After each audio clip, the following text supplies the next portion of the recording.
Corinthians 13:13.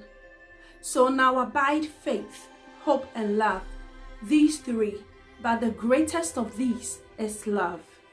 The greatest of all these virtues, the Bible tells us, faith, hope, and love, but the greatest of all these virtues, the Bible says, is love. Faith is great. Without faith, the Bible says it is impossible to please God. For he who comes to God must first of all believe that he is, and he is a rewarder of them that diligently seek him. That means if you are going to go to God, you must believe that he is real, he is true, and not just that, but that the answer you are seeking, you're going to get it. And that the time you are taking to seek God, God says you must believe that he will reward you for that. Hope is huge, because without hope, what are you believing God for? The basis of your faith is going to be something you are hoping for. So you need hope. And then it talks about love and tells us that amongst these three, faith, hope, and love, the greatest is love. You can have faith, you can have hope, but without love, the Bible tells us again in 1 Corinthians 13 that you are nothing. You can do all the faith exploits. You can be hopeful. You can be motivating and all that. But without love, the Bible says it's nothing. So it's important that as children of God, as mothers with the responsibility of raising children, being stewards of the greatest gifts of God, children, the treasure of God, that we are filled with love and we partner with love in raising our children, in building our homes, that our motivation is the love of God, that we will not let love go, that we will not become so bitter with circumstances and allow things to poison us, that we put love aside and just keep going like a zombie. You know what? Sometimes life happens.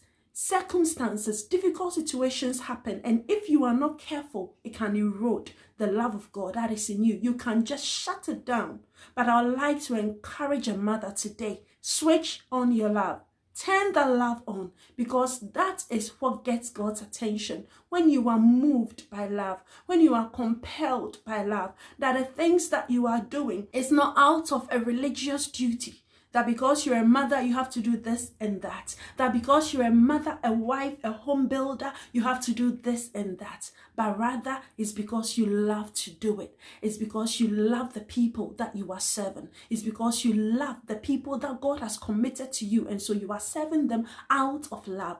Don't erode love. Don't shut down the love of God in you because of circumstances. Some of us mothers have gone through pain because you've suffered rejection. Maybe rejection of your husband, rejection of the father of your child, or just circumstances of life may have caused so much pain.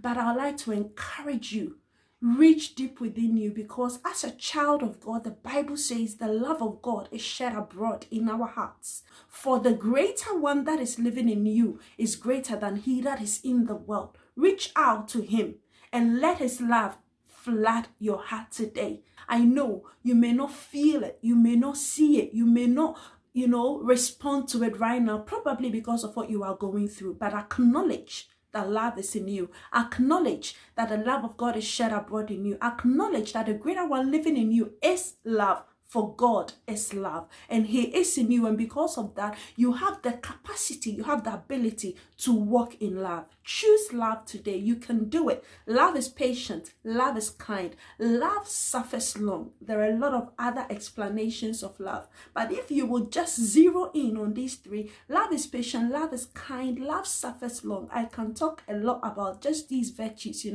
but if you will zero down on these, you are able to weather any storm. You are able to stand, and you are able to keep your sweet self and not allow anything to poison your heart. Watch over your heart and keep your heart clean and pure, and allow the love of God to flood your heart. Agree with God with your confession. Stop saying that I can't stand this is too hard, I hate that.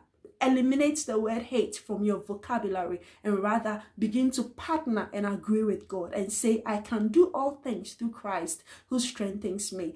Begin to say that nothing will make me bitter, angry, or impatient. Agree with God and say that I partner with God today. I will walk in love. I choose to walk in love. And indeed, you can do it, because with God, you can do all things. With God, all things are possible, and God is in you. And as you believe Him, as you trust Him, all things are possible with you. Walk with love and you will not fail, because the Bible tells us love never ever fails. Be inspired.